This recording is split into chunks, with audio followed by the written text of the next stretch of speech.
Welcome to The Next Film. Today we're talking to Thom Kuo, an analog legend and someone I'm lucky to call a mentor. Thom is a film scanner at Company 3 and has worked on some of the most iconic films of our time, including I, Tonya, Baby Driver, Killers of the Flower Moon, Little Women, Maestro, La La Land, A Quiet Place, The Hurt Locker, most recently Marty Supreme, just to name a few. Yeah. Sorry, I had to name drop all your credits. It's crazy. There's doing too long. a lot more. Look it up. He's also a director, writer, cinematographer, right? Yeah, I used to be, yeah. Okay, well, yeah, you talk like a cinematographer, so. And he runs the American Society of Cigars and Films, a club dedicated to keeping celluloid alive. They're now entering their fifth year of the ASCF Film Festival, sponsored by Kodak and Company 3, showcasing shorts shot on film. Is all that correct? Yeah, sounds like I should meet this guy. And to top it all off, he's also from Ohio. Hey, go Buckeyes. So I met Thom at a film camp for kids. Oh, yeah. Yeah, called OMG Everywhere. Shout out to the Daniels. The Daniels, yeah. Yeah, and you were teaching just like a film loading workshop for kids, right? For kids, yeah. Yeah, That's and weird. I was a mentor or like a volunteer for the kids. And I just remember like hearing about that there was going to be a film loading workshop.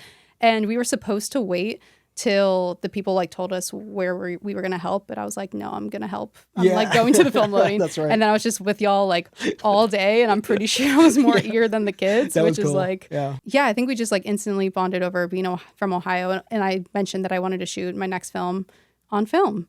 Yeah, I was a little shocked about that. Well, I had shot my first feature on digital, although Kodak had reached out to us. Oh, no kidding. And me and my DP definitely considered it, but thank God we didn't because we just always rolled. Like we never cut. We just constantly like reset. And there was so much running around. We did so many locations a day that like I would have been screwed. Yeah. But yeah, that film that I was actually talking about that day is the feature that I want to do after this next one I'm doing. You saved it. Yes. You saved it for this. Yeah, it's based on a true story. It's set in the 90s, so it's a period piece. Great. I know the 90s. Definitely a bigger budget. I have like people in mind that I want, and I just know that like it's at a much bigger level than where I am now. But that one was going to be on 35 millimeter. This next one I am shooting on 16 millimeter. Okay. So yeah, today we are here to demystify shooting on film for an indie feature. Great. No pressure. Yeah. Oh, yes. I just want to mention we are approaching this from a filmmaker's perspective. Okay. So just assume like I have a DP who knows what he's doing. I do have a DP attached who knows what he's doing. He's shot 2 features on 16 millimeter already. Awesome. But let's come at this from like a filmmaker perspective in terms of like whether they have done a little bit on film or they have no idea where to start, but they're just really interested. I do think that there are a lot of people interested in the medium that want to, but are intimidated by it. Right. Which is kind of how I feel too, is like, I want to make sure I'm approaching it with all the information I can know, like how to prep right. So we're going to dive into all of that. Okay. So first question off the bat. Sure. What is the first piece of advice you have to someone who is like, I want to shoot on film? It's no different than just shooting, because the young people kind of grew up with a film, like a digital camera in their hand. Mm-hmm. So composition's a big deal already. Mm-hmm. But in terms of film shooting, just learn the basics first. Start off with the basics. Don't get too complicated at first. Mm-hmm. Shoot something that's low stakes. A lot of people will do some smaller project on Super 8, something with like that doesn't spend a lot of money, and you make it with your friends so you feel comfortable with it, right? Why do you think you're saying like low stakes? Like what is it about like the scheduling or the fact that like they might like ruin the film? Things will go wrong. Or things can go wrong. Okay. There's a lot of technical issues that happen. Hardware goes bad, like even with the Super 8 camera. A lot of people's cameras do malfunction because they get old, and if they sit around, they just it takes forever to it gets creaky and it fails. And so when you don't spend that much bandwidth on it, you don't get discouraged from it. And but I will say that everybody who's ever shot film once has gotten the bug to shoot it again. Yes. Because that's what my thing is all about. Please just shoot it once. Yeah, and like see how planting you feel. the bug into people's brains. Yeah. Oh, yeah. Well, I mean, that was me, essentially. I mean, I think I first really fell in love with film because I've been into like film since I was a kid, but like what really started was like probably like 6-7 years ago, because I was an actor turned filmmaker, and I was attached to this movie, and I realized that everything that I was like mood boarding and saving was all shot on film. Yeah. And there's just something about the reds and like the blues, like the light blue, like the sky. Like, I don't know what it is. Yeah. Which maybe you can explain what it is. I mean, it's a warmer feel. Everything has a warmer feel. Yeah, Everything has a comfortable mentality, like a dream. It's gorgeous. So, you know, like a lot of people they can't articulate what they're seeing. Yes. But they know what they see when they see it. That's like me. when I Yes. was a kid, my parents gave me a camcorder, and I would shoot backyard stuff with, you know, neighborhood kids. And I was like, that doesn't look like what I see in the movie theaters. What's up?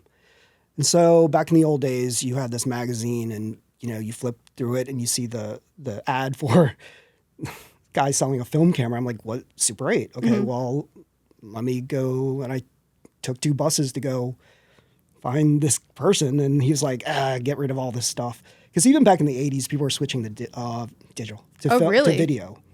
Yeah, but not in the theater. Okay. That was still film for sure. Yeah. But it was more convenient for people to do video than it is to do film. So I got all that stuff.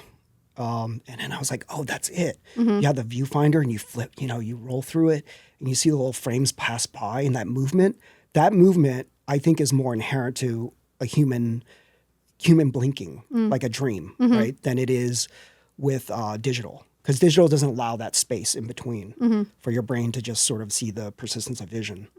That's just my take on it, which is why I think film is more closer to a dream a scenario than digital is. Yeah. You know? Yeah. That makes sense. Yeah, I feel very much that way. I think that is why I am like so drawn to film, is because there is that feeling that you can't articulate. Yeah. And I mean, I honestly, like, even all the movies I love, when you look back like at the interviews or like their like BTS, like when people get along and they have a passion for the film and they love it and stuff like that, that's something I think you can also feel through the screen without even really knowing it. Yeah. And I think it's the same thing with film, and that's why I'm so drawn. And I'm very much like obsessed with the fact of how much you have to like dedicate yourself to it. Like there is a craft to it, and you have to be on top of it. You have to be prepared. Sure. And I think I mean, like I'm, you know, kind of type A. Yeah. And so just kind of, and a Leo. And so it's discipline. Yes, Discipline. exactly. Yeah. You have to really know what you're trying to get. And plan for that. Yeah. Yeah, and I think that's also, you know, going into our talk about like prep, I think that's what I also like, why I think it's not a terrible idea for an indie film to do it, because you have to be so prepared for it. You have to set up. When I did that little spec commercial with Natasha, who you introduced me to, I think we shot it in 3 hours because I was just so over prepared. I mean, like even I am for this interview. And with a kid. That's yeah. crazy. Oh my God. Okay. Well, yes, I will say there was like one shot that I didn't get that day because I mean, he Had to was, wait, yeah. I think he was 2. I thought he was 3, but we showed up because it's, you know, my boyfriend's nephew. He was 2. And so, yeah, I mean, you're not going to push it. Yeah, I'm not going to push a kid to not. So we had his brother do some stuff and we had to like, you know, crop it out and stuff like that. Yeah. But anyway, long story short, like because, you know, you go in prepared, you know what you want, you know what you need. You press start, you hear the clicks, so you know it's rolling, and then so I stopped. Money. Yeah. You hear the cash register. Yeah, we ended up having like, because how much? I think we had like a 400-foot roll. Shot 400 feet.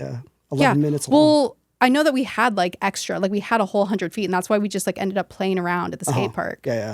Because we had extra. Oh yeah, that's right. We had extra film. We had all this extra time, so it was like amazing. Yeah. Like I can do this, even though, you know, that was this tiny thing, but like I feel really confident going into it. Yeah.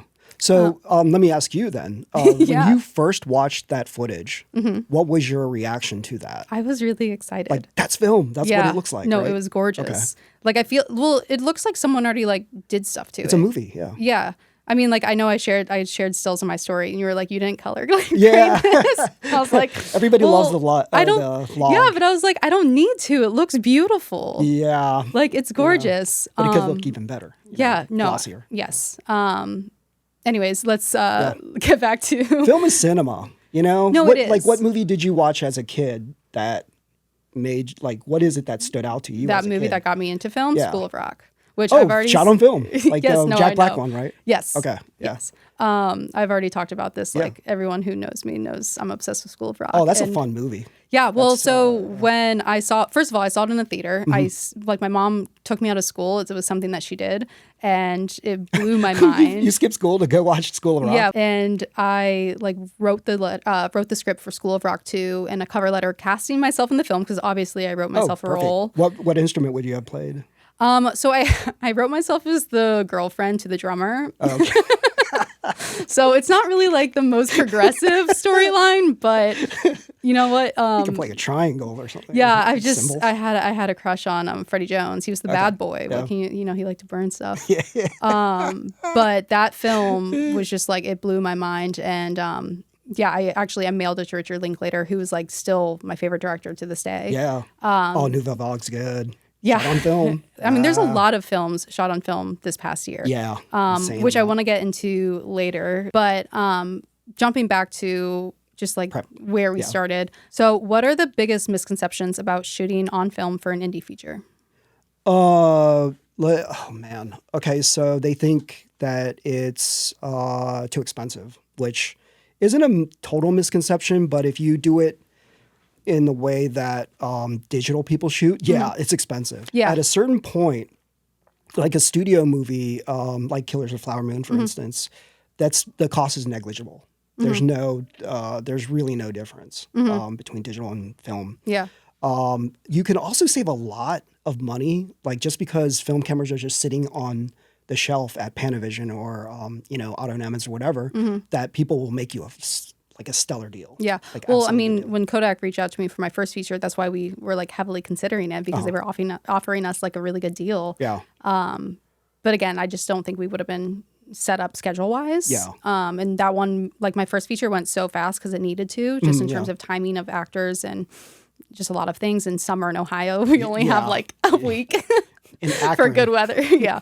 But I will say when I shot the spec commercial that I was talking about, obviously like if I shot that on digital, like I probably could have got that all for free. Yeah. Whereas like, because it was just like a little like, I don't want to call it a passion project, but it was like a little like homework thing for me. Yeah. Like an trial and exercise. error. Yeah, exactly. Like an exercise.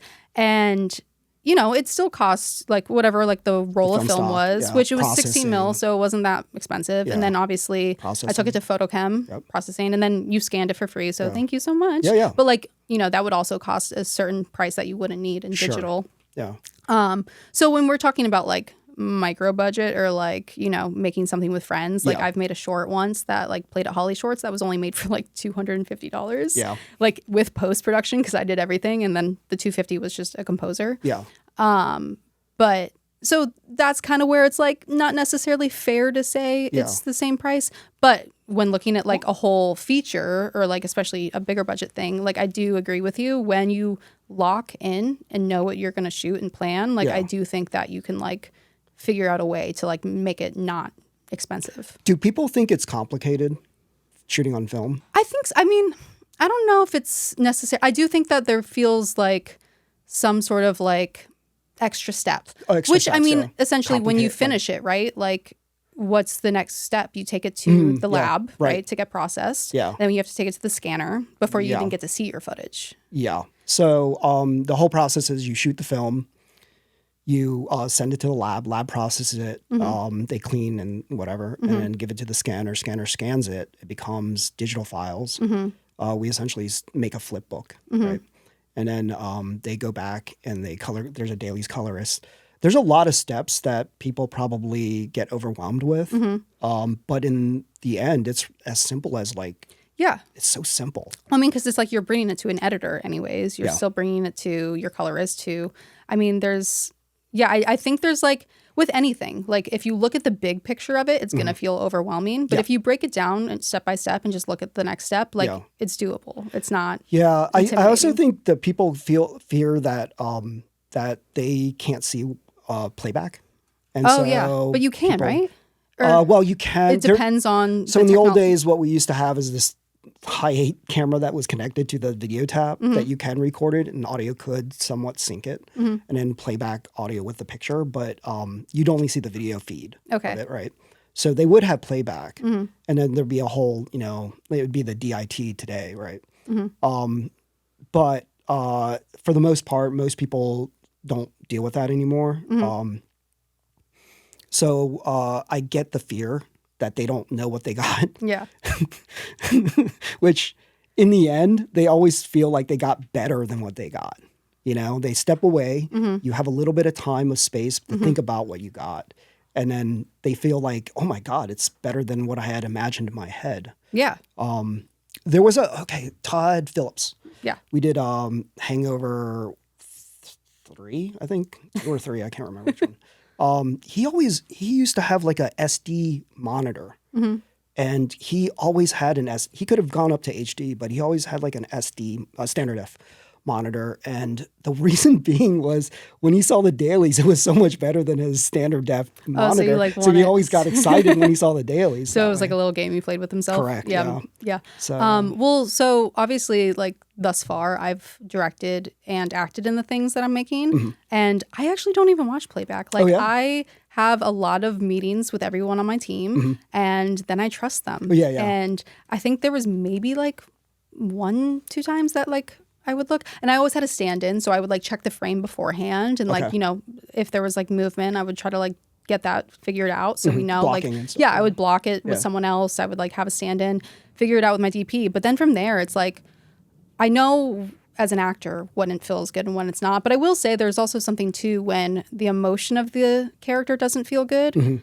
Then it's kind of hard to tell because you don't know if that it doesn't feel right because it's you, like your performance, or because you're actually in character. Right. So that's the only thing that kind of got tricky. But when you have a team around you who you trust and you know that you're all on the same vision, I've had so many meetings with them. I send them so many materials, like mood boards, playlists, movies. Type A. Like, but I mean, we're all making this together and it's all one vision, and so when I trust them, if they say we got it, and we move on. Yeah. Especially with an indie film, like, you got to move. And so I don't waste that time watching playback. So when people say that, like, you don't really get to watch it with film, which I do think, though, that my DP he told me he had something to watch playback. But that's when I was like, I don't even really watch playback. I guess he could record it off the HD tab. Yeah, maybe that's what it was. Yeah. I'll have to look back at my messages and see what it was later. I know it's a lot of like rigging and jerry rigging and all this rigmarole to get you the image. But I just don't want to waste that time anyways. Like time is money, time is, it's just like, let's move on. That is a misconception. I think like people feel like, I don't know if this is a misconception because I don't know if this is a conception to begin with, but like people, they feel like playback will, in the digital world, right? Video Village is dangerous, man. It's dangerous. Like people sit around, hey, is that plant supposed to be there? Yeah. Hey, that dress looks a little bit green. And people have like their ears are always open, right? And then that gets distracting. Yeah. With film, you're in charge. Yeah, you're like, I got it. Let's move on. People are like, well, she got it. So let's move on. Yeah. Right? Yeah. No, that's really true. I do feel like a lot of directors I admire, and I can't think of anyone specifically, but I feel like they talk about like never being in a chair at Video Village. Like Tarantino sits underneath the camera, Yeah. And like you're like right there next to the camera. Yeah. You're like walking around, you're standing up, like you have that energy instead of just being like plopped behind Video Village, like not even interacting with your crew or your cast. Well, you as a director, I mean, you will have to, in this scenario, you're going to have to really be on focused on all the acting that's in front of the camera. Like, right. You're already there, Right. Well, I mean, because I'm in it. Yeah. Yeah. Which is like a whole nother conversation in terms of like when you're working with actors as a director-actor, which I don't. Are you stressed out about that? No, I mean, I've been doing it. I think, again, like so much of directing is also casting. And so I'm always making sure, like, I feel like I'm really good at finding the right actors for certain roles. I have a very specific thing I want. And I get really excited when I find that person, and then you give it to them, and then it's theirs to create from there. You hired them because they're that person, because they know what they're doing, because they're going to bring that thing you want in that character. Yeah. So I don't need to give them like really like, they have it from there. And then if there's things here and there, like there's something maybe, then I'll discuss it beforehand. But I don't find that I really need to do that. I mean, it's just really like feels like theater to me, where you're just present with that person Yeah. and working off of that. And then if you want to try something new, then it's just like, all right, let's do it another way. Yeah. You know? Yeah, I guess your podcast is called The Next Film, and you've already made one already, so you know the tempo of how these go. Which is why I feel comfortable moving to film, because it's something I'm really passionate about. And obviously, I could make it very easy on myself and just say, no, I'll do that on the next one when there's more money and more, less pressure or whatever else. But no, I feel really passionate and really dedicated to making this happen. Yeah. Even if it's scary, because you have to do things that are scary. If you're not scared doing it, you're not doing it right. Exactly. It's scary in that sense of like, you want it to work, in what you envision. Yeah. Yeah. And there's a few points in my head, but in terms of like, one, I think it's just like the look and feel is best for this type of story as well. But 90s, also the people that I want on my team, I want that same dedication, craft, focus that film brings. Yeah. And right now when like everyone feels kind of disconnected, obviously like talks of technology and AI, which we're not going to dive into because that's a whole nother podcast. But I do feel like I am retreating. Like the more they push that at me, the less I'm interested. You go the opposite direction. Yeah, I'm like, no. I want to be like, yes, I want craft. I want analog. I want like community focused. I want it to be like as human as possible, which is film. Yeah. You can't replicate that. Yeah. And even like so many of my favorite movies, like even blockbusters, like everything that I've loved have been practical effects. Like there's so much you can do in camera. Yeah. Like for example, Twisters. Yeah. Like people can say what they want about it, but I thought that was an incredible movie. Like Lee Isaac Chung, like there could have been so many other versions of that movie, and I think he freaking killed it. Like it was incredible. He's from Arkansas, so like he knows Twisters and stuff like that. But like there could have been such easier routes he could have taken, and he got like jets from airplanes to create actual windy conditions for the actors. They had water up in there. Like he was creating like real practical things. He shot it on film too. Yeah. Oh yeah. Like he didn't take the easy route, and I really respect that. And I think that that's why it did so well. Like I mean, like that made money at you can't deny that. Yeah. And I think there's a feeling that brings. And like I think the word they use is tactile. Tactile? Yeah. Like the feeling of it? Yeah, there's some texture to it that and Dan was the shooter on it, Dan Mindell, the cinematographer, and he's just amazing. Like he started out with the Tony Scott people, and he's a hero of mine. So watching him do all the stuff behind the scenes has just been like I didn't get to work on it. I did one day just scanning something that was like a test thing that went kind of haywire, but it wasn't. Man, I just would love to see how what his negative looks like. Yeah. So. But also going back to in terms of like the look and the feel of a film, which is actually one of my questions that I have in terms of like picking 16 millimeter versus 35 millimeter and like when one might be more appropriate for a film, or just in general too, like when film is appropriate. Like I can't remember which director it was. I'll think of it in a second. But I think it was actually Greta Gerwig on Little Women, which you worked on. Yeah, was talking about how it's a period film and how weird would it be to like shoot that digitally. I know. I don't get that at all. Yeah, if like it's a period people who piece, shoot period pieces on digital. Well, even like Roofman, I think that I heard them talk about that too in a Q&A. Film, that was shot on film, but it was set in the 90s. And so again, it's like bringing that same look and feel that was true to the time. 90s is a period piece now. That's when I was in high school. So film texture and 16 versus 35. Okay. This is when people always would be saying, people would always be like, you have to have a reason to shoot on film. It's like, no, you don't. No, back in the old days, everything was shot on film. Comedies, horrors, dramas, whatever. No, that's a really good point. Everything was shot on film, special effects just said stuff. That. Like a reason to shoot, but like you don't need a reason. No, you give us a reason why you're shooting on digital, right? That's fair. I mean, cheap is fine, but like, it used to be where people are arguing, like, I read old American cinematographer magazines, and people had to justify shooting on digital back then. Like, why are you shooting on digital? Nobody will want this, right? And I think there's a timelessness to a lot of this. I agree. Film, right? Yeah. So 16 has a really distinctive look. A lot of music videos in the 90s were shot on 16 for budgetary reasons. 35 is very clean. A lot of people, okay, scanning is really interesting because, and this is probably a bad way to put it, but scanning is actually labeled as DI, which is digital intermediate. To me, intermediate means you're not done yet, right? So in the old days, you would shoot a film, give us the negative, we'd scan dailies, and then they would color grade it and whatever. That's an intermediate. The final is actually a print. So a lot of these people that are comparing digital to film aren't comparing the right things. Not at all. Now, you have to actually print film in order to get the full result. Right. Which is why when you see older movies like, I use this as a weird example, but GoldenEye, like a Bond movie, right? It's so glossy. Like it's super glossy. It's super whatever. If I scan that today, you won't match that look that print came off of, that scan came off of. So these people who are comparing the digital DI to a film DI aren't comparing the right things. Okay. Now, the problem is people don't have the infrastructure now to do it that way unless you're PTA or Tarantino or Nolan. Nolan for sure. Because at the end of Oppenheimer, there's like 9 negative cutters, right? Negative cutter was a real craft. Like I got trained by a negative cutter, and they are not fun people.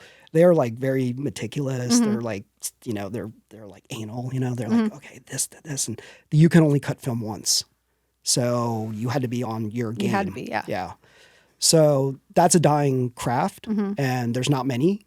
I was surprised to see 9 on his. Yeah. I think I counted 9. There might have been more. So the whole process has just been streamlined because of visual effects, right? Because you can scan a film, lay on your visual effects onto the digital file, and then we're done, right? That's not how it was back in the old days. So this comparison with film versus digital is not accurate. Okay. But I understand why people need to bicker about it online. And of course they're bicker about anything, but yeah. Well, yeah, sure. It's social media, But I tend to, try to not step too far into it because I'm like, this explanation is just going to take way too long. Okay, yeah. Right. So 16 and 35. Okay, so the gauge is different. The optics are different. You get less depth of field in 35, which is what people try to replicate in digital, which is funny. Because what they do is they'll ND it down to like shooting wide open, so they can, the focus is here and the background's really soft, right? What they like to call bokeh, Oh, yeah. And 16 has a large depth of field, so that's why it seems a little bit kind of flatter. But these days, you could shoot 16. Well, even back then, you could shoot 16 to look like 35 if you're really on, a tight budget. Okay. And a lot of people used to do that with like fine grain film. And then they would just like overexpose it just a hair, just to make sure that there was enough information on the negative to give it a robust look. Not so much anymore. Like in the old days, it used to be where people shot Super 16 because when they blew it up to like a 1:5 aspect ratio, it didn't have that much grain. And now kids like grain. So Kodak's probably I love grain, yeah. Kodak's probably like really confused. Like, what are we doing here? Like we got rid of as much grain as possible. And now you guys want grain. Want it, yeah. Yeah. So 16 is a perfect medium for you. Well, yeah. So I don't know if you knew this, but my next film is like a dark comedy. Oh, great. Horror, dark comedy. Even better. But yeah, that's why I very much felt like 16 was, the right format for it. And also just budgetary wise too. It's definitely, a big step up from Escaping Ohio. Yeah. But I know it's like the next one that I was thinking is like even bigger than that. And that's why I'm kind of like, let's start with 16 mil. It makes sense for this format. It makes sense for the story and the character, I think, too. It's got, I wouldn't say it's anything like Black Swan, but in terms of like a protagonist, like that's 16. that goes like down. Yeah, that's Super 16, right? That was Super 16. Yeah. And so that was like a big reason too. Looking at some like, Zola. Mother? I really like the look of Zola, and that was on 16. Yeah. You ever seen Mother? Jennifer Lawrence movie? No, Darren Aronofsky, right? Yeah, no, I did not. I'm curious what your take on that is. That's 16. Most of it's 16. I forget what I've heard about that film, but there's a reason why I'm like hesitating to watch it eventually. There's a really good tie-in between that and Die My Love. There's a really good tie-in. Oh, interesting. And I'm not. I'm Also shot on film? Also shot on film on Ektachrome of all things, and cross-processed. Which so that's another thing. Like you're ready to nerd out. I'm totally nerding out. Okay, so people haven't mastered film. Like people are okay to abandon something they haven't even like fully understood the full capacity of film. You can push, pull, skip, leach, all this weird shit that you can do. Excuse my language, but No, it's okay. all this stuff you can do on film that people haven't completely mined, right? And people are willing to just let that go. To so that you can push a button in a box and then let that effect come up in a digital whatever, like a plugin. So that doesn't, do it in camera. It looks so much, like you said earlier, that looks so cool. Yeah. Like even a fading camera. I saw somebody do a fade in a Bolex one time and I was like, oh my God, that's awesome. That's awesome. Because the grain actually, fades. Oh, and interesting. You're like, whoa. What? Yeah. Because, we're used to like putting a, transition in the, between the cuts, right? No, but I think there is like something really like about just like the dedication again and like the craft that like it takes to like figure out stuff in the moment and like on set in camera. Like Well, people don't have the time to. I understand. Like, they don't have the time to. It's also about priorities, I think, too. Miniature, like if you're going to build priorities for sure. Definitely. It's going to be about like what's important to you, like this or that, like, Yeah. You could burn yourself out kind of like, getting into the gimmicks of film and then just completely like forget the content. Right. Obviously, like there's a lot of other things to like focus on as well in terms of like story, character. For like sure. those have to be king. For sure. So it can't be like the first thing that you're worried about. Like, with any film, it's like cinematography can't be first. Like, yes, it's important, but like if you don't have a story, if you don't have good acting, like no one's going to care. No. So it's definitely not. Yeah. But still, I think it can still be on that priority list. Yeah. But there was something that you said when I was doing my research and listening to some of your podcasts about the look of like an old Hollywood look and the look of like how it elevates it and how movie stars looked like movie stars. And I will say with this next film of mine, I am so inspired and drawn to old Hollywood movies. Oh, good. And I think that's also another big reason why I'm drawn to film, because there's just like a look that all of them have, and there is that like quality that elevates it, that feels like a movie, that feels like a movie star that I want. Okay. And so it's called being lit. Because all these kids these days love to have that lit look. And I'm like, the reason why movie stars look the way they do, one, because it was out of survival, because film was so slow back then. It's like, 100 tungst, 100 ASA, or 25 ASA back in the, black and white days. And so they really had to pump a lot of light onto them. And I think that's what causes people to look glamorous, and that's what creates stars. We don't necessarily have stars anymore because they're not lit like stars. They're lit like your living room or something like that. And I can be in my living room. Yeah. So they don't feel special, to me. So that 3-point lighting, though, seems sort of like vintage. It feels like glamour. Yeah. Well, right? in this day and age, like I feel like it's a choice for sure. And I do think it can lend itself to a certain story. Yeah. Granted, I'm sure there's stories where sometimes you want that like realistic look, which I'm not saying you can't do with film, but I'm just saying in terms of like being lit like that. Yeah. Because it is going to strike us differently because we're not used to it now. Well, I asked a lot. Yeah, we're not used to it, which is, it's going to stand out. So now it's going to stand out, even if it like does have that movie feel, that movie star feel. It's going to, we're not, especially if no one's watching older movies. I think people do have an appreciation of that, and maybe they can't articulate it, but it will show up and it will stand out, right? Because when you see a movie like or a trailer that has been shot on film, you're like, something's different about that, right? Okay, so I asked a gaffer one time about whether or not they miss hard light. I love hard light, right? And he's like, no. He's like, straight up, nope. And I go, really? Because, I think that feels more Hollywood. And then there was this famous DP named William Fraker who was like, man, you gotta light movie stars like movie stars. I don't care if it looks fake. We're not making things to look like all realistic all the time. We want to escape, right? Yeah. In the movies. So there's that school, these sort of differentiating school of thoughts when it comes to how you want to make your movie on film versus in digital. It's hard. Hard light is really not the best thing. Yeah, So yeah. I've been told. Never dealt with it. You've never dealt with it before. No. Okay, I'm gonna completely jump Sure. to a new path. I heard you talk about shooting ratios. Oh, yes. Yes, and how can we calculate how much film we need and how much of a buffer should we plan for? Okay. How do we know? Is it, how many stunts do you have? Oh, we're going to talk specifically about my film. I'm curious. Yeah, I mean, Sure. Do you have a lot of stunts? Is there a lot of So it's effects? 119 pages. Oh, my God. All right. What? No, go ahead. Go ahead. That's like a normal screenplay. By the way, long takes on film, if you do a oneer, Yeah. I forget who told me this, but if you do a one take, you can't cut in between there, like coverage wise. So you actually have to keep the entire take, and that's going to make your film even longer. Like I didn't realize you can't jump. Yeah. You don't have Yeah. anything to cut from.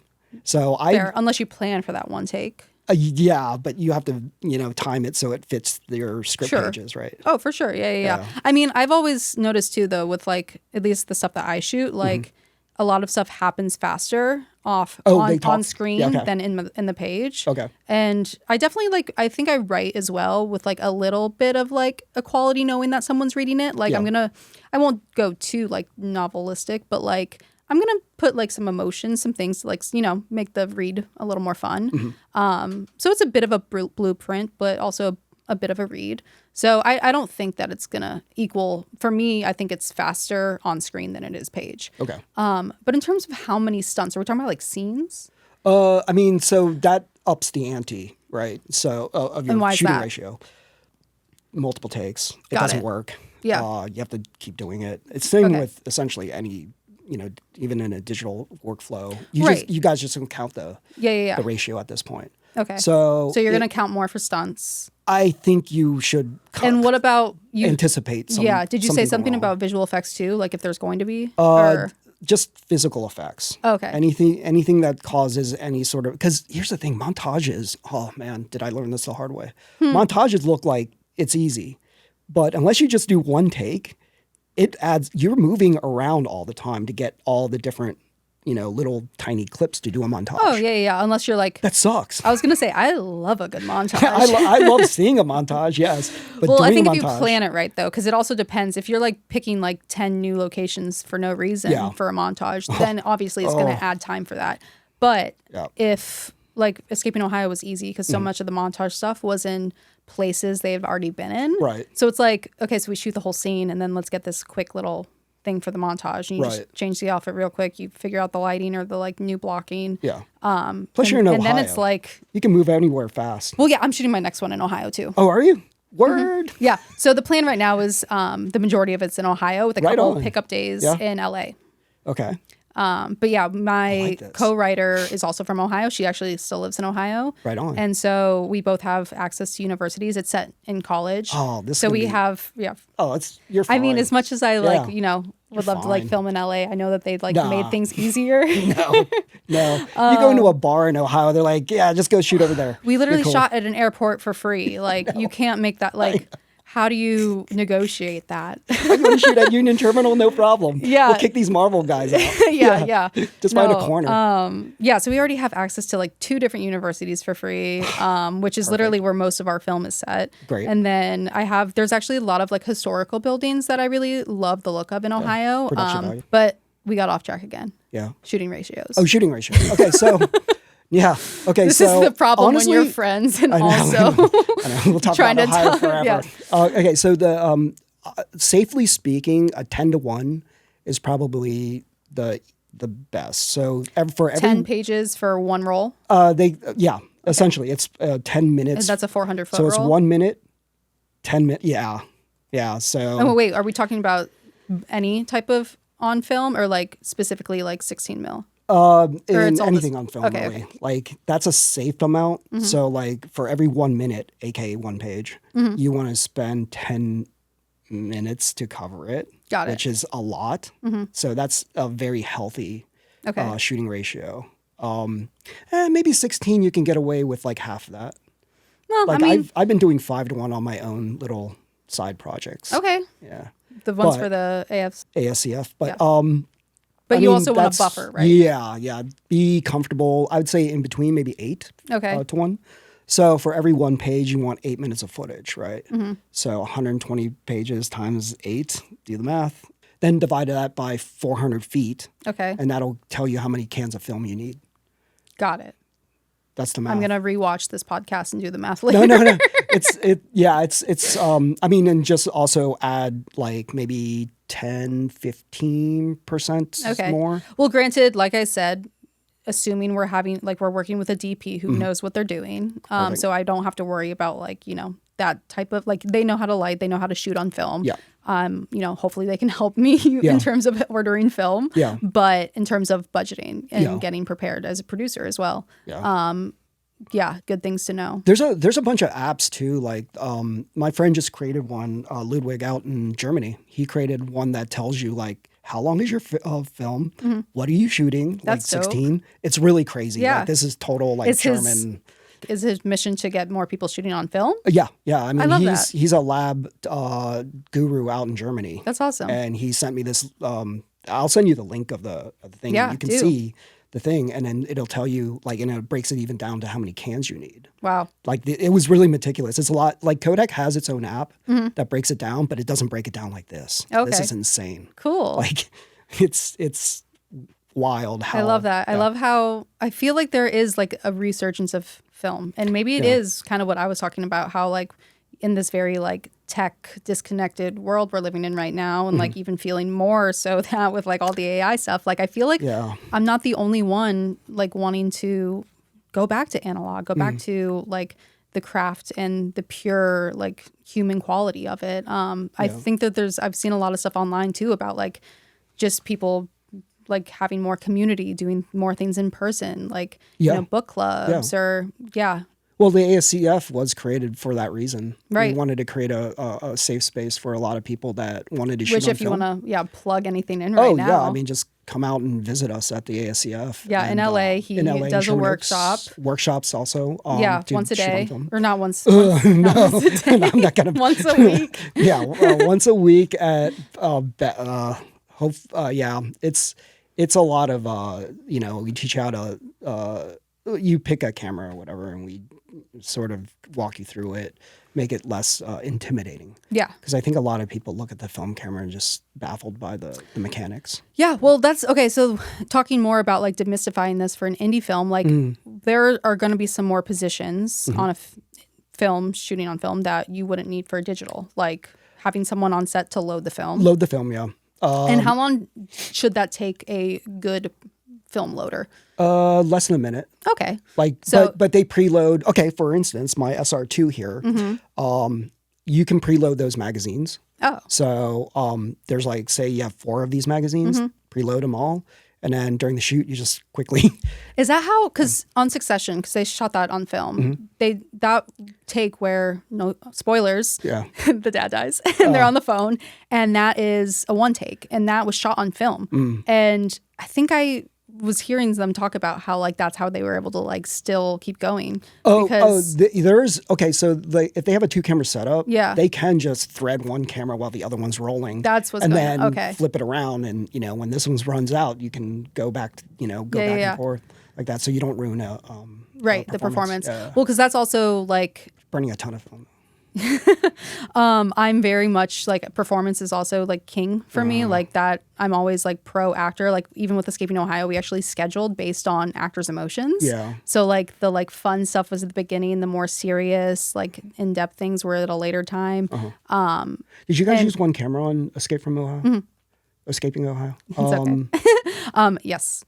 But anyways, all is to say is that like I think performance is key, and going into that is like with sound and shooting on film. How does that work? Because so when I went into, that was another reason why I wanted to do that spec commercial, was because that's a new thing for me, is having to deal with sound, because I'm very much about capturing real sound on set, like on the day. Did you guys slate that? Was there dialogue in there? Was No. there people talking? Okay. No. But just in terms of like hearing what it's like to be on set, figuring that out. Okay.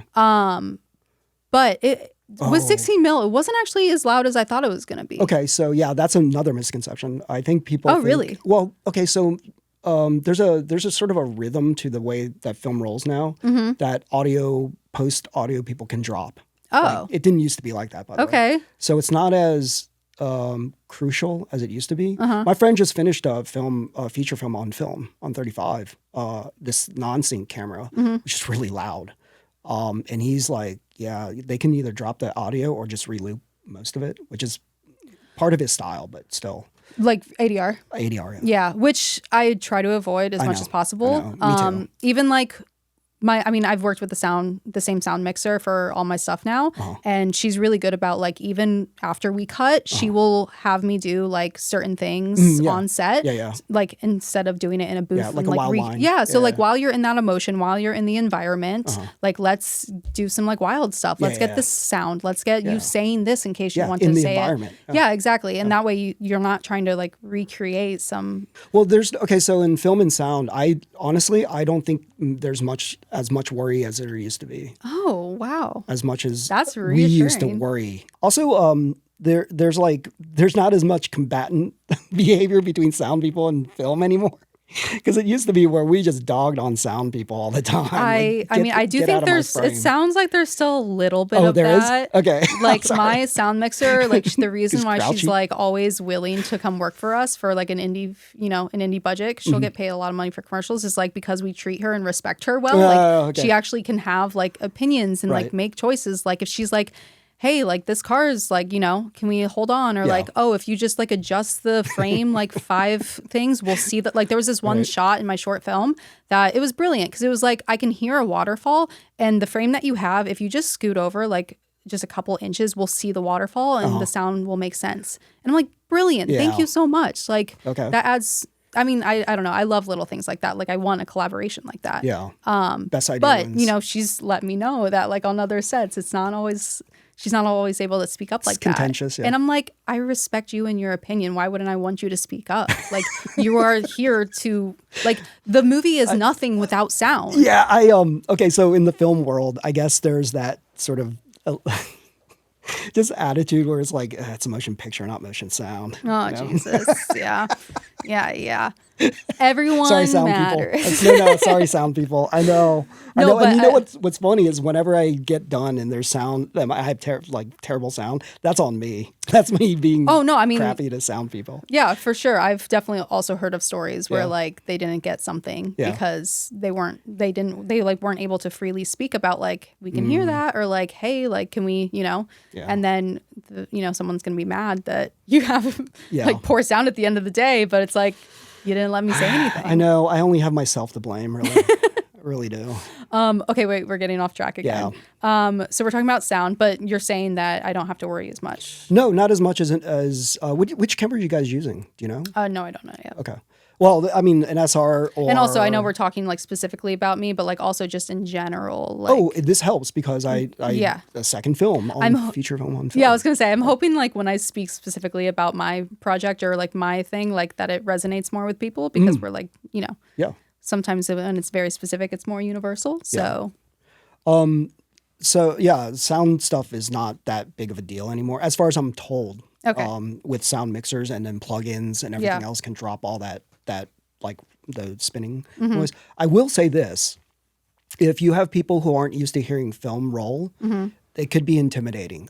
There's been a actors, yeah, okay. Yeah. There was one time we busted 1,000-foot 35mm mag on this guy who did a very long monologue, but he just kept hearing the camera roll. Interesting. And it just like adds nerves. Yeah, see, this is why I actually sometimes feel like using film reminds me of theater because it's like it feels like a live audience to me. Like you have to be locked in. You have to be present. Yeah. You have to be prepared. Like you can't be like flubbing your lines or like, like what was that? Yeah. Like you can't just like, and I mean, I started in theater, so that's like my favorite format in general. Yeah. Not format, but you know what I'm saying? Yep. But there is something about being present and performing with a live audience and knowing, like having that, like I think it elevates a performance. Yeah. And that's what I love about film is like you can feel you're live with that. Yeah. Even if it's not a person per se, but like it's that same quality, I think. But you if you're can't not, get it, you but can't like get it back. not, I was like, not a lot of actors are comfortable with theater that are film actors because it's a different,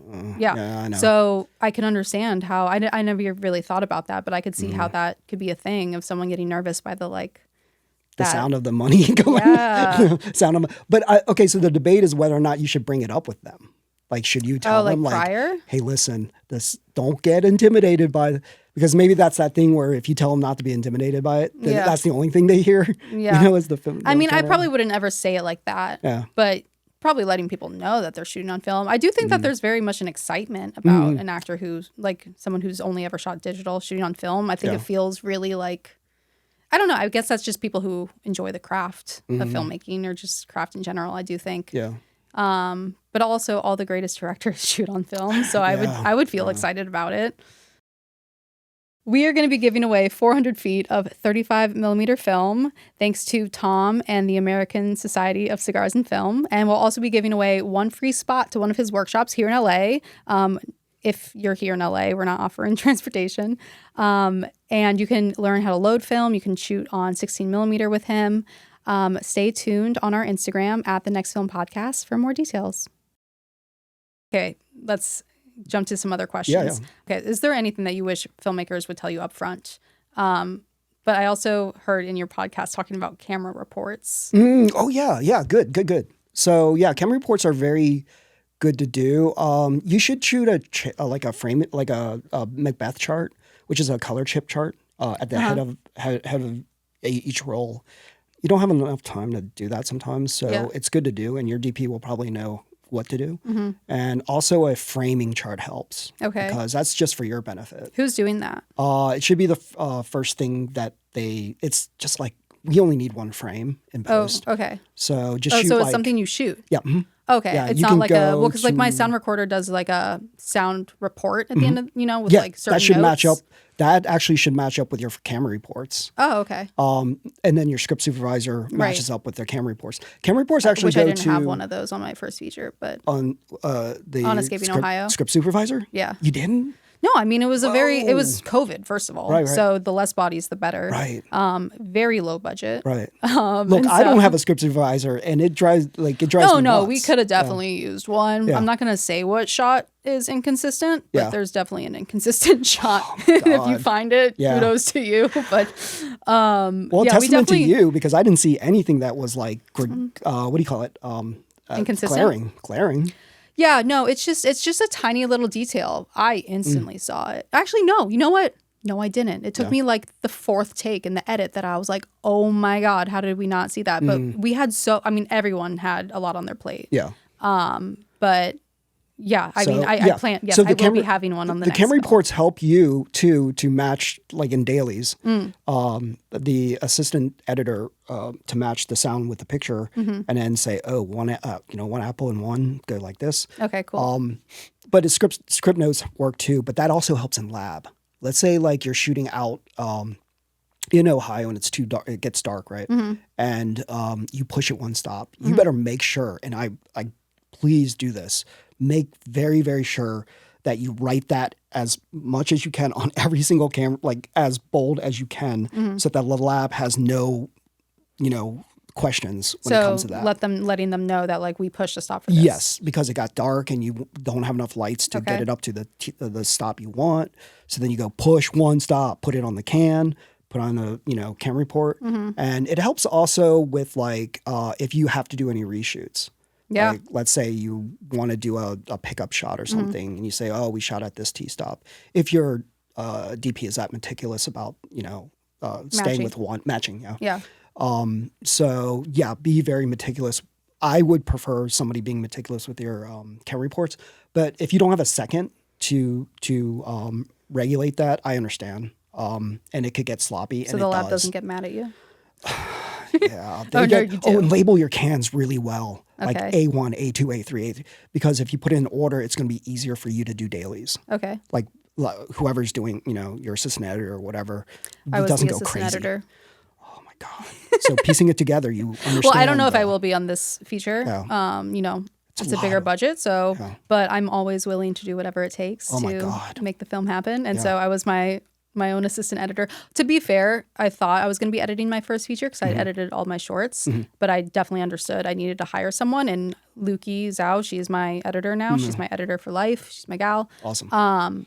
But with that, because the way that we were shooting, it's just we never stopped rolling because we were shooting digital, so we didn't have to worry about it. And because I thought I was going to be the editor, I'm like, it's my future problem, like having to sort through all that footage. Yeah. So I was never going to make her do that. I was like, let me go through the footage and figure out what takes I like. And also I love the assembly edit. Like I think that's where you really get to know what you have. You can be creative. You can have like, you see everything.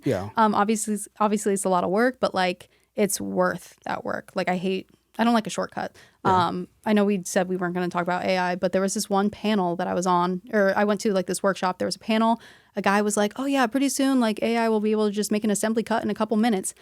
And it made me so angry because I'm like, why would you ever want that? Like that is where you find the film you have. That is everything. That shortcuts like are shortcuts for a reason because it ends up. Anyways, this is about to be a tangent. So, I love an assembly cut, and you want to be there at the first. I want to. See, everyone, I'm sure you've heard this before. Everybody loves their dailies, hate their first cut, right? I put together the first cut, and it definitely, I mean, I liked it.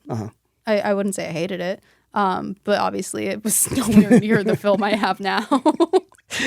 The thing is, I'm all for like the whole. That's another thing with shooting on film. You don't have as many takes, right? So you don't have to siphon unless through. You have endless money. Yeah, Babylon. Like you just siphon off, all these like takes, and it's like, oh my God, so much waste we have to pick up, and your brain gets cluttered. Yeah. With film, you're very streamlined. You feel like you got it, and you got definitely it. more efficient, I think. I think it's efficient. Yeah, yes. Totally. Well, I mean, even like I said with that spec commercial, like I was like I was very sharp in terms of like, this is the setup, roll, cut. Yeah, instead of like, just reset. Let's do one with a green car instead of a red car. No, and again, that's why I love the idea. Like that's why I wanted to shoot on film moving forward is having that craft, that dedication, that precise, vision. Another thing you're going to find out when you shoot on film is everybody's going to want to come out because they're curious. Yeah. On your set, they'll be like, what's she doing? Why is this happening? Yeah. Yeah. And I will say too, when I feel like just in general, like they're talking about like being intimidated by film. Watching the Ryan Coogler Kodak video, which was incredible, which also feels like a resurgence of film. There was like 1 million views on that, I think. Yeah. And I sent you the article, which you had already read, about how, that's kind of like historic of him breaking it down, which was really exciting. But there was this one comment that was like, oh, welcome him into like the Celluloid Brotherhood. What? His first movie was on 16. Well, no, exactly. Well, first of all, he's been doing it. Yeah. But I do feel like there's this like talk of like Celluloid Brotherhood or like, all the greats like Nolan, PTA, Tarantino. Yeah. But it's like, where's the Celluloid sisterhood? We need girls out here shooting on film. You know what? The ASCF, I thought they're going to be like old dudes like me there. It turns out they're 30 years old and under, and they're mostly women of color. And that was not by plan. Yeah. There was nothing planned about that. That was just what it was. And it didn't even dawn on me until the second festival. And somebody said, most of the cinematographers are women of color under the age of 30. I'm like, wow, I didn't even realize that. Right? That's how it should be, right? Like where it, like that and I do becomes think the like community. a lot of like, I think we're all really interested in film, and I just feel like we're not always given the resources, which is why I wanted to talk to you in the first place on like live, because obviously I could have just like been texting you or like bought you a coffee and we could have had this whole entire conversation. But I feel like we need to share it. Like I do think like no gatekeeping. Yeah, no gatekeeping. Yeah. And also like it's okay to be afraid of it. It's okay to not be an expert in it. You can, if you're interested, like do it. Yeah. Like I think that like, I mean, there's a lot of great filmmakers directors who were actors first, who talk about this in general too, of like, you don't have to be like the expert in the technical stuff. Like that's other people's job. Yeah. Like you're supposed to know story. You're supposed to know character. Like that's what you're, And so having that same sort of mindset is like, it's okay to not know everything. Like that's why you have a team. That's why you collaborate. But like, don't pretend like you don't know either. Yeah. But that's the good thing about what you're doing is you're curious. That is, if I had to give anybody any level of like, how do you work in this business for 20, 30 years? Me in 20 now, 20 plus years, it's being curious. Like always be curious. Always ask questions. Always I never want to read. stop learning. Yeah, you read, I want you to be listen, the you student always. That's gonna do you well, really, really like excel fast. Okay. Because so many people don't do that. You'd be surprised. Everybody is. That's the one thing we do sort of have to filter out with. I hate to say it, but film shooter's a film shooter. But some people do it for the trend.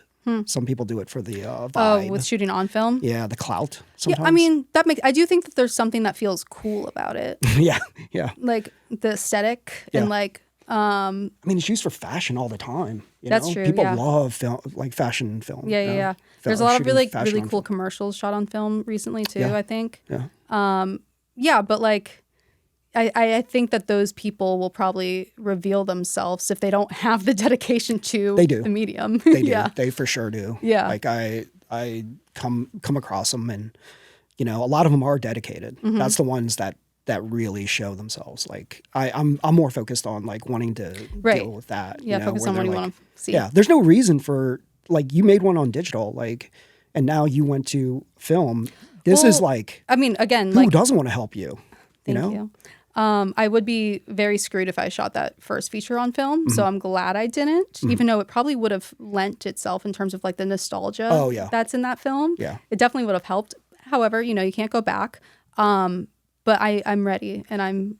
Well, like Greta Gerwig did Lady Bird on digital, and then she was like, I'm going to shoot film Little Women. Or even Emerald Fennell. She did Promising Young Woman on digital, and now she did Saltburn, and now doing Wuthering Heights. Yes, Wuthering Heights. Which the colorist that you introduced me to, Matt, let's see, like, hopefully I can afford him, but, he already said that he'd be willing to work on my projects, that he's excited to work on my projects. So, but... I just have to like give a little story real quick because I don't know if I told you this. No. But what was crazy, because I'm a little bit of a manifester. When I was planning out people who I wanted to work on this next film of mine, I wrote down his name on a postcard. No kidding. And it was on my bulletin board. See, again, research. And I swear to God, I completely forgot about it. Well, no, it's just like, I mean, I go down all the rabbit holes of like who I want to work with, who's incredible. Like, I'm a little nuts. But so anyways, though, I think we were talking about Saltburn because you knew how much I was obsessed with the look of it. I mean, that's a whole nother tangent of how beautiful that film was shot. And then the colors and like, it's gorgeous. And you were like, oh, you should know Matt. And so you introduced me to Matt, and he was like, I would love to work, because I was like, I'm shooting my next thing on film. Matt's so like, you're so incredible. And he was like, I'd love to work on your next project. And I'm like, yes, thank the film gods, please. And then it was like a whole week later till I looked at that bulletin board, and I was like, I wrote his name down. Really? And just a few weeks later, here you are introducing him to me. It was so exciting. Take me to your leader. Yeah. So that's so cool. Thank you for that. I mean, he's on the big shows, Oh my God, Wuthering Heights. I know there's like a lot of like shade towards it because of the like story and the adaptation. So that's not what I'm talking about. But like the look of it, holy crap! Those colors, the blues in that trailer. I saved all of. I screenshotted that whole entire trailer for my mood board. It is gorgeous. I saw the latest one after I saw the Testament of Ann Lee, which is amazing. Like that, I saw it in 70. The print is amazing. Anyway, so I saw the Wuthering Heights trailer, and I was like, holy shit! This is like, I forgot. I got to talk to Matt about this. Like, what? This is insane. Like, but like going back to how you're able to like kind of start show what you can do and then prove like, oh, I'm so much more than that. Like, look what else I can do, and that's really why I'm so excited for this next film, because I'm like, I mean, I did a lot, I think, with my first feature compared to like the shorts before, but I know how much more I can do and how like what I'm seeing, and then bringing film into that. Like, I'm excited to take that on. And I think there's something too about switching to shooting on film where you have to push yourself, and that is that like new challenge that yeah, it's like leveling up, taking that. I love the courage of people choosing that path, because like a lot of people could just keep shooting it on a smaller format, like Yeah, an and iPhone. no shade, no shade to those people. No, 'Cause I give them sometimes shade. I give them shade all the time. I'm saying no shade to those people. You get to have your own opinions, but you got to do what you got to do to make your movie. Okay. I know. Sometimes you don't have all the resources, but sometimes you also have to advocate for the resources. Is like another reason too why I'm like pushing for the budget I am, because it's 10 times more than Escaping Ohio, the budget.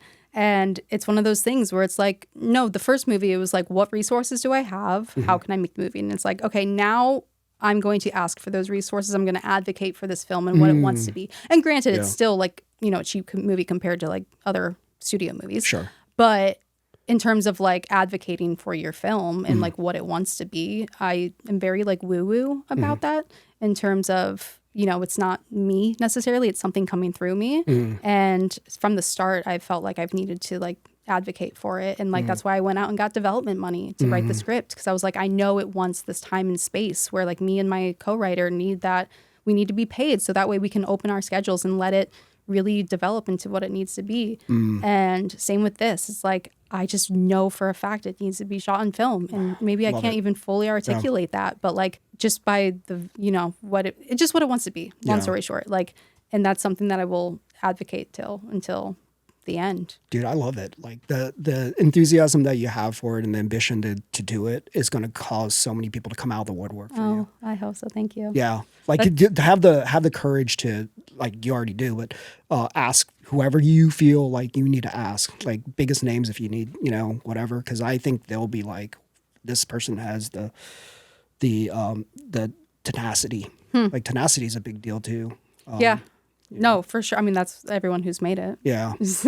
I'm just too burnt out and old now to have the tenacity. I just kind of. All right. Before we move on, because I didn't announce in this interview, we're going to be showing how to load this film, because we're coming up on time. Oh, yeah. Let's see what other. There's so many. Like I said, I over prepared. I love the little cards there. Thank you so much. Nice. I feel like we covered a lot. Is there anything else that you feel like you want to share to people who have an interest in shooting on film? I think people forget the magic of like images, right? Because I think I try to show people this part of it. I have, a role of the Devil's Own, the Brad Pitt movie from the 90s. That is the print, the trailer print of it. Like, so look at, like, if you look at the image here, right? It's all frame by frame by frame. This is the, the MPA thing. But if you look at the image itself, it's a moving image. You play this in a sequence, it becomes a moving picture. That's magic, yo. Yeah. Like your brain is putting that together. Yeah. People forget that that's what moving images are in terms of like what we do, like shooting film and making film. Yeah. Like that's a crazy concept to me still. Dropping the mic right? on, yeah. That's okay. No, so I mean, even this like is an image. That's insane. Yeah. And then so that comes from raw stock. This raw stock is just essentially one side is emulsion, the other side's base. There's no image on there. That's what comes with like light hitting film and it getting processed. This going to the lab, it going through different dyes and developer that causes like image. If you look at negative, right? Like there's no image here. That you put this through a developer, the image comes through. Like that's wild, right? Yeah. Color. No, it's straight magic. Movie making magic. So people forget that sometimes where they just go, oh yeah, I'm just seeing something move. They dismiss it as like, everything they've seen. And I also think that's another reason why I'm so drawn to film. It's just like listening to you geek out about this. No, like it truly brings me joy. Like it feels like we're connected to like have this like interest, this like love for an art form and a craft. Like it honestly kind of makes me emotional. Like even watching like Ryan Coogler talk about, the shooting formats and you like just hearing how passionate and how exciting he is, like it, I don't know, like it just feels like it brings us together. Like I think that love, that like the love and like just the dedication to keeping it alive. Like when, there's so many easier routes to be taken, but here we are talking about shooting on film. I mean, this is kind of a weird, Orson Welles is like the best train set a boy could have is making movies or whatever. That is essentially like sharing the craft to others. That's the joy that I see, is where they brighten up and say, oh my God, they get what I'm trying to say. Some people, they don't care, but and for the most part, the industry doesn't care. Like, they just sort of want content, and this is where we come in and try to make something much more to me important. The rebellion. Yeah, this is the rebellion against the big, the empire. Yeah, the big. They sometimes make fun of themselves too. The studio, I guess, or no, for sure. Apple I mean, TV. they have a job, and their job means not taking risks. Yeah, I mean, that's what's funny. Is like, I say this too. It's like, okay, so you already are spending millions, tens of millions on a movie. And shooting on film is a risk too far. Like, that's one risk too far. Yeah. Really? Also, I mean, there's been so many films that have proven that they've done really well that have shot on film. So yeah, but I'm hoping that sort of resonates with them. I'm not sure. Yeah. Honestly, I don't know if they care. But that's okay, because we care. Yeah. We care. Got it. And those who care will continue to keep pushing the ball forward. Yeah, exactly. I mean, Ryan Coogler, like I just said, like that made a huge impact, just him recording a video and being like sharing his excitement and the details of like how they shot it, why they want you to view it in certain different ways, which, I mean, we can have this conversation off camera of like the different, printing and like how to essentially get it out in the world once it's shot on film. Yeah.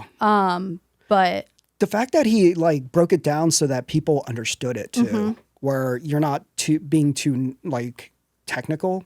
Yes. He was very like, well, again, because clear. Going back to like what I was saying of like, I think everyone has like some sort of intrigue about, not everyone, but like there are a lot of people who are intrigued by it, excited by it, that just don't really know. Yeah. And people aren't like talking about it or teaching it how they used to, because it's not as common. Yeah. And so it kind of feels like this other thing, but like then, a 10-minute video, he breaks it down so easily and like not so technical, and people loved it. Yeah. Because they got the information. Yeah, exactly.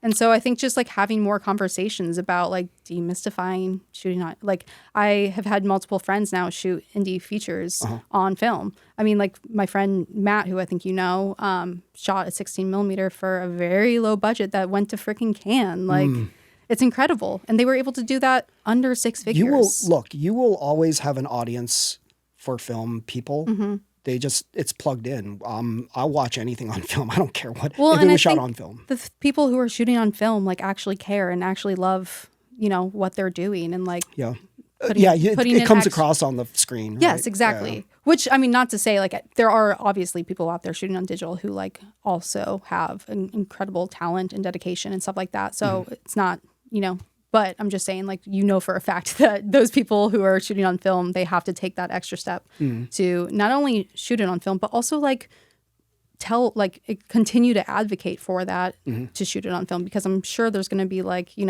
people trying to steer you otherwise along the way. Yeah, I'm sure you're probably going to get a lot of that. I mean, I already kind of have, and I greenlit myself. So I don't really have like a big studio guy being like, what? That's awesome. But That's the perfect scenario. I think, if you're sure about something, it just goes one ear out the other. Yeah. Or in one ear out the other. Well, your determination to do it is going to trump anybody's. When you believe in something and believe in why, it doesn't matter then. Yeah. My final question. Sure. What advice do you give to someone shooting their next film? If the first experience was just traumatizing, it gets easier. All right, so some hope in the morbid answer. You'll have the instinct. Follow your instinct. Like, that's the sole thing, because your energy to do that right off the bat is going to be the most honest, and it'll register on screen. Because, the workshops that we do, we only have an hour and a half to film the short. And it's a go, go, go, go, go. Who cares? Like, let's move. And that sort of has a good energy to the final product sometimes. A lot of times it does. Yeah. And I think a lot of people second guess themselves into a pattern where they just are paralyzed by it. So follow your instincts. If it felt good and it looks good and it sounds good, don't overthink it. I love that. Because you will you will just analyze your way out of like finishing it. You know, Yeah. don't intimidate yourself with the full process. Take little small bites at a time. Don't try to overwhelm yourself too much. You know, and you know, for the most part, it is making a movie. You know, like you're just telling a story. What makes you want to make this thing? What is it about this that made you want to make it? So, Hell yeah. cool. Love that. Yep. Okay, now we'll do this real quick. All right. If you're enjoying the next film and want to help us keep making the show, we're now accepting tax-deductible donations through our partner, the Alliance of Women Directors. This helps us keep sharing honest conversation, insights, and practical tools free and accessible to artists. The link is in the show notes, or you can visit allianceofwomendirectors.org/fiscal-sponsorship. This episode is brought to you by executive producer Jeffrey Weber. So this is an SR2 magazine. Coaxial, feeds on one side, takes up on the other. So it goes around here, comes up, and around the other side. Okay. There's a latch that opens up, and this has got to be done in the dark. All right. So don't do what I just did here and expose this short roll. Yeah, this is a short end, but 400 feet goes all the way out to here. So it's really like it's all the way out to here. So you have to be careful. You have to be careful when you load it, because you have to find this little port here that the film goes through. So you want to put the film down, and this is your footage counter arm, and it goes down like this, and it rests on the film itself. Then you want to roll your sprocket wheel here while trying to feed it through the port. Got it. Here. It's upside down, but you get the idea. Yes. And it comes through like this. And once you get to this point, the film is out, right? You can close the door, close the latch, and tug on it. And now you can do everything else in the light. Because why? You haven't shot anything yet, right? Sorry. So there's a little mark at the bottom here that this goes across the body, goes all the way down to the mark, like that. And by the way, this is the same process. Like you'll probably end up using a 416 maybe. Okay. Like the most modern 16 camera. And then you want to feed it back through here and here. There's a little ramp. I took your workshop like 2 years ago, but I'm having... It has already been 2 years, yes. Oh, wow. It's actually insane. All right. But I'm having, it's all coming back. Flashback. Okay. Yeah. So then it feeds through here like this, like that, right? And then it comes through here as your take up, right? That's your take up side. And then you want to feed this into this little slot here. And then feeds through the slot, lock it down, close the door, put this here. So now so this is it. That's it. That's it? That's it. So what we essentially made was a cartridge. So you can preload as many of these magazines as you have. Like let's say you have 4 magazines. You can load 4 magazines. Got it. And then you just switch it on Switch it off and on. Yeah. And then download while they're shooting. Have your loader download. And then you put it on your camera. And what does download mean for those who don't? Just take the film and put it back in the can, back in the bag, back in the can. And then that goes to the lab. And you want to tape it up. That's the exposed film, the one that you already shot. Right? Put it on your camera. And then it's good to go. Look at you. So it's ready to go. Pro. And then, it's weird doing it upside down. But you hit the test button so it catches. There's a pull down claw. And then a pin registration that keeps it in place while the film rolls like that. And that's it. Incredible. Yeah. Thank you. As fast as it takes to do it, or should take to do it. In the dark, it's a little bit harder. Right. Let's be honest. You're feeling around a lot. Right. And then there's going to be someone dedicated on set doing this. Yeah, that's the best idea. Don't wear a smartwatch while you're doing it because the light breaks and could fog your film. So didn't think of that. I mean, I'm not a film loader, so but and also don't take your eye off the eyepiece when you're operating. Okay. Because light can come in through here and fog your film as well. Shit. Yep. Hopefully the DP knows that. Yeah, they should, because the problem is digital people tend to sometimes operate off monitor, I've seen. And what ends up happening is they don't look through the eyepiece. They're not used to optical viewfinders. So that becomes a problem because then light comes in, and I've seen it even on big shows. Oh, wow. I've seen it on dailies. I'm not going to say which movie. Say it. No, I'm joking. Spill the tea. No, I can see when they took their eye off the eyepiece, and and there's a little bit of like interesting. The shadows lift up. I'm like, ooh. oh. Tom sees you. I see everything. You see everything. Yeah. So yeah, that's it. More than likely, you'll use hopefully, I love airy stuff, like Airflex stuff, obviously, because it's just rugged. The lighter version's like an Aton, but the airy stuff is so rugged. Like, it's user friendly. It's just a tough camera, Yeah. And well, in Ohio, you need... when I finally figure out what we're shooting on, maybe we'll talk again. Yeah. Well, I mean, we'll definitely talk again, me to you, but I meant on the show. Yeah, it's going to be.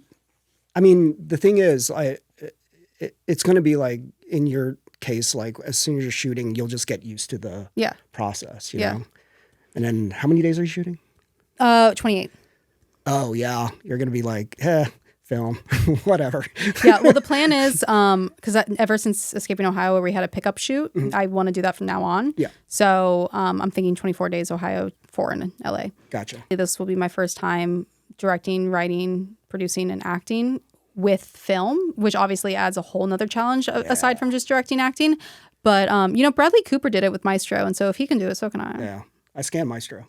I know you did. And you'll scan mine. And then it's like me and Bradley Cooper are the same person. Yeah. You know what's funny? Maestro, they shot under 10,000 feet a day, right? On 35 4 perf. That's normal. Okay. Like, that's a normal thing. Everybody tends to overshoot now, right? So I was surprised when I got 10,000 and under amount of footage, because I was always thinking like 15 or 20,000 a day. Well, because he was directing and acting in it. He was like, I got it. And he was on screen the whole time, right, too? You know what that was? That was him being trained by Clint Eastwood back in the day, because he was an American sniper. Okay, so Clint Eastwood would only do one take and be like, peace, I'm done. Dang. That's how he rolled, right? Yeah. So I think Bradley Cooper is just like, this is how I want to roll. Yeah, I didn't do that many takes with Escaping Ohio. Yeah? We do like 3. You're fine. Like, you're and we had a lot of one take stuff too. Yeah. And specifically there was like a 2.5 minute one take. We only did 3 of those. One thing that don't be too scared to let it just keep rolling after the take is done. Yeah. Like maybe 5 seconds. No, for sure. I mean, that's also where like a little magic comes in. Yeah. Yeah. I know. I'm sure that person who says, don't do that, and I do it. You know, like I'll cut it early. You're burning film. But there's people who are very precious with film. That they don't want to waste a single frame. Well, yeah, you don't want to have too much of a scarcity mindset, because then you're also not. I feel like that's just not a good mindset to be in. Yeah. Yeah. And then other technical stuff, like shooting with one film stock is probably like ideally the easiest, because you don't have to think about your DP doesn't have to think too hard about where they are at the moment. Like short ending things, you can always use the same film stock again later on. Right, yeah. Short ending is just shooting maybe like 200 feet, and you get like 200 on the other end. Well, you had already introduced me to someone at Kodak that was like, I'll give you some short ends for tests. Oh, cool. Test shooting. Cool. So I learned what short ends was. Yeah. That's the lingo. I'm sure there's a lot more lingo. Dude, you are now entering I know this sounds corny, but I love corny. You're entering into a realm of like people who've done this forever. You're in the same, world as Jean-Luc Godard or Spielberg That's exciting. Isn't that and also crazy? Kind of terrifying, because I think there's also a little bit of imposter syndrome of like, oh, I don't, I'm new to this, and like I didn't go to film school, and like, so I think there's like some intimidation, because also like I feel like the real frickin' filmmakers, the real people who actually know, like you, who knows everything in and out about film. I think there's like a perceived thing of like, they're going to judge me because I don't know everything or like anything like that. I try to dispel that quickly. Well, I know really, you do, which is why, I appreciate you so much. I don't know. You're the shit, best. To be honest. Like, I'm just no film stuff. You're the best person for someone to come to who has an interest in shooting film. And please don't be like intimidated by us, like saying, well, I just learned to not care. So if someone doesn't think I belong, then it's like, Okay, well, I do. So Yeah. get on my way. That's a high spirit. All right. Well, thank you so much for being here. Sure, absolutely. Thank you Appreciate it's been you. an honor to be here. This is great, and I'm so excited for you to shoot on film and working with Matt. Like that's Well, fingers crossed. I mean, after Wuthering Heights, who knows how much it'll cost as a colorist. He's also on Dune 3. So. Oh, Jesus Christ. Cool. All right. Yeah. All right. Well, on that note, cool. thanks, Tom. Yeah, no problem.